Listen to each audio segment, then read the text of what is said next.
ಮುನಿರತ್ನ ಅವರೇ, BBMP ಎಷ್ಟೊತ್ತು ಅವಕಾಶ ಕೊಡ್ತೀರಾ ಅದು ಹೇಳಿದ್ರೆ ಶುರು ಮಾಡಪ್ಪ. ನೀವು 5 ನಿಮಿಷ ಮಾತಾಡಿ. ಸಭಾಧ್ಯಕ್ಷರೇ, ಮೊದಲನೇದಾಗಿ ಬೆಂಗಳೂರು ಸಂಬಂಧಪಟ್ಟಂಗೆ ಮಾತಾಡೋದಕ್ಕೆ ಅವಕಾಶ ಕೊಟ್ಟಿದ್ದಕ್ಕೆ ಧನ್ಯವಾದಗಳು. ಬೆಂಗಳೂರು ಬಗ್ಗೆ ಮಾತಾಡಕ್ಕೆ ಎಲ್ಲಿಂದ ಬರಬೇಕು ಅನ್ನೋದು ಫಸ್ಟ್ ಯೋಚನೆ 69 ಅಲ್ಲಿ ಕೇಳಿದ್ದಾರೆ. 69 ಕೇಳಿ. 69 ಬೆಂಗಳೂರು ಬಗ್ಗೆ ಮಾತಾಡಕ್ಕೆ ಎಲ್ಲಿಂದ ಬರಬೇಕು ಅನ್ನೋದು ಫಸ್ಟ್ ಯೋಚನೆ ಮಾಡ್ತಾ ಇದ್ದೀರಿ ಸಭಾಧ್ಯಕ್ಷರೇ. ಮನೆಯಿಂದಲೇ ಬರಬೇಕು. ಬೆಂಗಳೂರಿನ ಆಳಿರೋಂಥದ್ರಲ್ಲಿ ಮೊದಲನೇದಾಗಿ ನಮಗೊಂದು ಶಾಸನ ಸಿಕ್ಕಿದೆ ಸಭಾಧ್ಯಕ್ಷ, ಬೇಗೂರು ಶಾಸನ. ಬೆಂಗಳೂರು ಅನ್ನೋದು ಅಲ್ಲಿದೆ, ಅಲ್ಲಿಂದನೇ ಪ್ರಾರಂಭ. ಅಲ್ಲಿಂದ ಪ್ರಾರಂಭ ಆಗಿ ಚೋಳರು ಬರ್ತಾರೆ. ಚೋಳರು ಬಂದ ಮೇಲೆ ಮರಾಠರು ಬರ್ತಾರೆ. ಕೆಂಪೇಗೌಡರು ಕಟ್ಟೋದು 500ರಲ್ಲಿ, ಅದಕ್ಕೆ ಹಿಂದಕ್ಕೆ ನಾನು ಹೇಳ್ತಾ ಇರೋದು. ಮರಾಠರು ಆದ್ಮೇಲೆ ಬೀದರ್ ಸುಲ್ತಾನರು ಬರ್ತಾರೆ. ಬೀದರ್ ಸುಲ್ತಾನರು ಬಂದ್ಮೇಲೆ ಹೈದರಾಲಿ ಬರ್ತಾರೆ. ಹೈದರಾಲಿ ಆದ್ಮೇಲೆ ಮೈಸೂರು ಸಂಸ್ಥಾನ ಬಂದು ಬೆಂಗಳೂರನ್ನ ಖರೀದಿ ಮಾಡ್ತಾರೆ. ಬೇಕಾದ್ರೆ ಇತಿಹಾಸ ತಾವು ಚೆಕ್ ಮಾಡ್ಕೋಬೇಕು. ಆಯ್ತು, ಹೋಗ್ಲಿ. ಅದಾದ್ಮೇಲೆ ನಾವು ರಾಜ್ಯ ಸರ್ಕಾರ ನಾವು ಬರ್ತೀವಿ. ಸ್ವಾತಂತ್ರ್ಯ ಆದ್ಮೇಲೆ ನಾವು ಬಂದ ಮೇಲೆ ಏನೇನಾಗಿದೆ, ಬ್ರಿಟಿಷ್ ಅವರು ಬಂದ ಮೇಲೆ ಏನೇನು ಕೊಟ್ಟರು. 1864ರಲ್ಲಿ ನಮಗೆ ಟ್ರೈನ್ ಕೊಡ್ತಾರೆ. ಟ್ರೈನ್ ಕೊಟ್ಟಾಗ ಬಿಷಪ್ ಕಾಟನ್ನು, ಬಾಲ್ಡವಿನು, ಸೆಂಟ್ ಜೋಸೆಫ್ ಇವೆಲ್ಲ ಆ ಕಡೆ ಹೋಗ್ತವೆ. ಏನೋ ಕೆಂಪೇಗೌಡರು ಕಟ್ಟಿದ ಪೇಟೆಗಳಿಂದ ನಾವು ಬದುಕ್ತೀವಿ. ಈ ಕಡೆ Raja mill, Binny mill, Minerva mill ಇವ್ರನ್ನ ಇಟ್ಕೊಂಡು ನಾವು ಬದುಕ್ತೀವಿ. ಅಂದ್ರೆ ಬೆಂಗಳೂರು ನಗರ ದಂಡು ನಗರ ಆಗತ್ತೆ. ಹಂಗಾಗಿ ನಾವು ಬೆಳ್ಕೊಂಬಂದಿರೋ ದಾರಿ ಇದು. ಶಾರ್ಟ್ ಆಗಿ ಹೇಳ್ಕೊಂಡು ಹೋಗ್ತೀರಿ. ಸ್ವಾತಂತ್ರ್ಯ ಬಂದು 23 ವರ್ಷ ಆಗಿರುತ್ತೆ ಸಭಾಧ್ಯಕ್ಷರೇ. ಇಡೀ ಬೆಂಗಳೂರು ನಗರದಲ್ಲಿ 24 ಫ್ಲೋರ್ ಕಟ್ಟಿರೋಂಥವ್ರು ಯಾರೂ ಇರಲಿಲ್ಲ ಸಭಾಧ್ಯಕ್ಷರೇ. ಯಾವ ಶೋಭಾನೂ ಇಲ್ಲ, ಯಾವ ಎಂಬಸಿ ಇಲ್ಲ, ಯಾವ ಪ್ರೆಸ್ಟೇಜು ಇಲ್ಲ.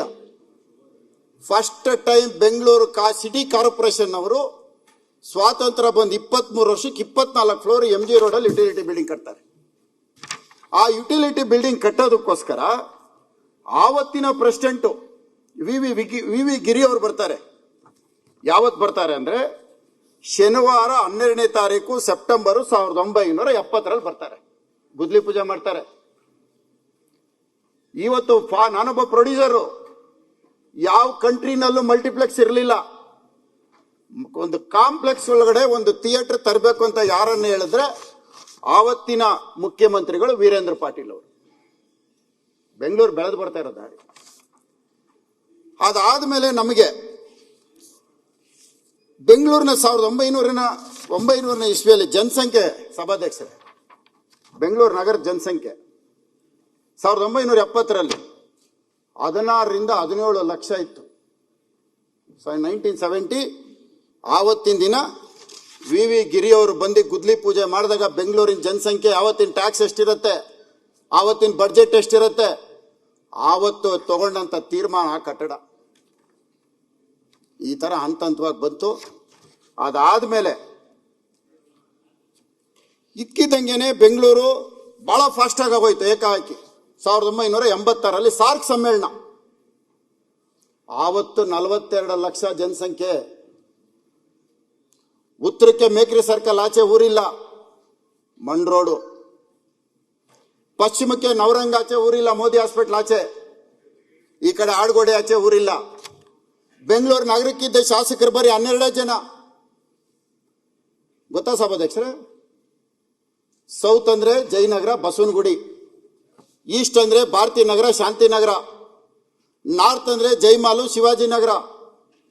ವೆಸ್ಟ್ ಅಂದ್ರೆ ಮಲ್ಲೇಶ್ವರ, ರಾಜಾಜಿನಗರ. ಸೆಂಟ್ರಲ್ ಅಂದ್ರೆ ಚಿಕ್ಕಪೇಟೆ, ಗಾಂಧಿನಗರ. ಸೌತ್ ವೆಸ್ಟ್ ಅಂದ್ರೆ ಬಿನ್ನಿಪೇಟೆ, ಚಾಮರಾಜಪೇಟೆ. ಇಷ್ಟೇ ಬೆಂಗಳೂರು. ಇದಕ್ಕೆ ಮೇಲೆ ಬೆಂಗಳೂರು ಇರಲಿಲ್ಲ. ಇವತ್ತು ಬೆಂಗಳೂರು ಯಾವ ಮಟ್ಟಕ್ಕೆ ಹೋಗ್ತಾ ಇದೆ, ಎಲ್ಲೋಗಿ ನಿಲ್ತಾ ಇದೆ? ಅಧಿಕಾರಿಗಳು ಜಾಸ್ತಿ ಆಗಿ ಇವಾಗ ಇಷ್ಟೊತ್ತು ಸತೀಶ್ ರೆಡ್ಡಿ ಅವ್ರು ಮಾತಾಡೋ ಸ್ಕ್ವೇರ್ ಫೀಟ್ಗೆ ಲಂಚ ಕೇಳ್ತಾರೆ ಅಂದೇಟ್ಗೆ ಸಾಕ್ಷಿ ಕೇಳಿದ್ರು. ಸಾಕ್ಷಿ ಕೊಡೋಕ್ಕಾಗಲ್ಲ ಸಭಾಧ್ಯಕ್ಷರೇ. ಯಾರನ್ನಾರು ಕರ್ಕೊಂಡೋಗಿ ಮಂಪರ್ ಪರೀಕ್ಷೆಗೆ ಹಾಕಿರ ಮಂಪರ್ ಪಕ್ಷ ಮಿಷಿನ್ ಹೊಡೆದೋಗ್ಬಿಡ್ತಾರೆ ಸಭಾಧ್ಯಕ್ಷರೇ. ಸಿಗಲ್ಲ ಉತ್ತರ. ಯಾಕೆ ಅಂದ್ರೆ ಅಷ್ಟು ಚೆನ್ನಾಗಿ ನಡೀತಾ ಇದೆ. ಅದಕ್ಕೆ ಉದಾಹರಣೆ ಕೊಡ್ಬೇಕಲ್ಲ. ಈಗ ನಾನು ಲಂಚ ಇಲ್ಲ ಅಂತ ಹೇಳ್ತಾರೆ, ಲಂಚ ಹೌದು ಅಂತಾರೆ, ಏನಾದ್ರು ಒಂದು ಸಾಕ್ಷಿ ಬೇಕಲ್ಲ. ನ್ಯೂಸ್ ಫಸ್ಟ್ ನಿರ್ಭೀತಿಯಿಂದ ನಿಮ್ಮ ಪರವಾಗಿ.